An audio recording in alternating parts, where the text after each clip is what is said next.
Hey there. Welcome back to Mildred Willow, where I'm telling my story about my life as a Jehovah's Witness, and more specifically, the things that maybe you wouldn't expect in the typical life of a Jehovah's Witness, an organization that claims to have happy families and the best life ever. So the last video, we kind of ended up with my husband and kids returning from a family camping trip where I stayed home, and I started to realize that I had a life separate from being that person's wife. I was able to go to the Kingdom Hall and actually have conversations with people, and I really enjoyed it. When they came home from the camping trip, I definitely um, endured a couple of days of passive aggressive, oh, so you thought you would stay home and not be with your family, that kind of thing. But I learned pretty quickly in being married to Ralph that one of the best responses was no response. If you just didn't respond to that kind of thing, you know, that old biblical thing where there's no wood, the fire goes out. So it didn't ever really go out. It just is a slow simmer all the time. But I realized that if I was ever going to have any rest or get anything done at all, not to poke that bear. Just let him have his say and, just kind of tiptoe. I think a lot of you know what I'm talking about when I talk about walking on eggshells all the time. You have to, just to maintain peace. So one of the last times I had ever gone to the book study, my husband had asked, this is so funny. So you got to know, Ralphie was like 6'6", 6'7". And our book study conductor, I don't think he was maybe the conductor, I think he was the assistant. But whoever was the actual conductor wasn't there for a little while, so he had kind of taken over. Anyway, he was a shorter brother, very cute little young brother, but shorter and just nice guy. At that book study, Ralph had kind of picked at him a little bit, and the brother kindly stood his ground, but Ralph invited him to go, look, can we go outside and talk? And I just, that kind of stuff was happening all the time. And it's like, that is not a Christian personality. Can let's step outside to have this conversation. Anyway, so I told you that to tell you this. I went to the book study that week, and it was nice.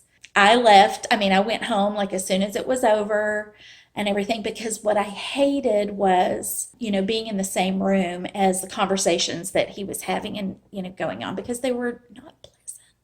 But on Sunday, we all went to the meeting, and I, again, before I left, just went, just going to talk to my friends, and then, if I start getting uncomfortable, I'll just go to the car.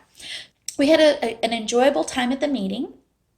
We got in the car and we're driving home back to our apartment. And my husband says, well, the Holy Spirit was certainly flowing from the Shumway family today, and it was so wonderful. It was so good to see everyone, enjoying fellowship with the brothers and sisters. And my older son from the back seat said, well, I guess it's time for us to change congregations again. And that was like a fair statement, because anytime that it seemed like we made friends, Ralph would get upset with the brothers, make a big hooey about it, and we would change congregations. Y'all, 9 congregation changes in 18 years. That's the way it was. So as soon as he said that, Ralph pulled the car over to the side of the road, and this was on Buckner Boulevard. If any of y'all are in the Dallas area, it's not an unbusy street. It's a busy street, and he went around to the back seat and told my son, get out.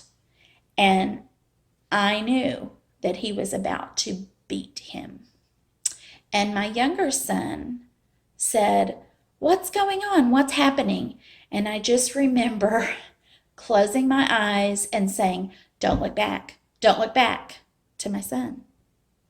And I caught myself and I thought, what in the world am I saying to my child? I'm asking him to close his eyes so that he doesn't see my Jehovah's Witness husband, who just talked about the Holy Spirit at the Kingdom Hall, is now lashing my child.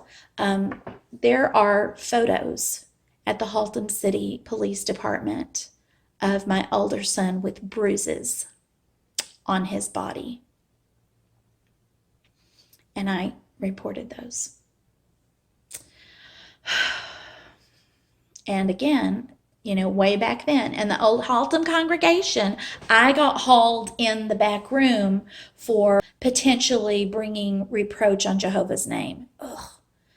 When I think of all the things, I don't know how I did it for so long, y'all. I mean, don't we all say that? They got back in the car and we drove home, and I was a wreck. I had cried myself to exhaustion, and I went to sleep.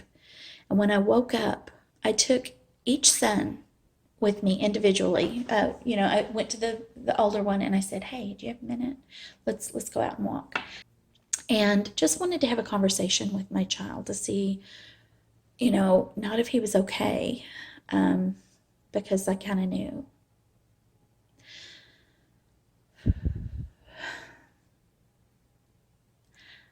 But I said to him, the day is going to come when you're going to look back on these years, and I don't know that you have a good example to follow.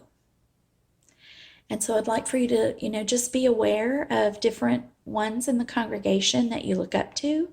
If there are brothers who have the leadership like the Christ, that mild spirit, the spirit of empathy and caring about people, who do you want to imitate as you grow older? And I said, it's important that you spend time with those kinds of people. And I don't remember all of the responses that my sons gave me that day, but I felt like we had good communication. And then evening came. And when the evening came, so did the crazy. I don't know if my children voluntarily told my husband what we had talked about or if he had interrogated them. But it wound up hitting the fan. And so I'll tell you more about that in just a minute.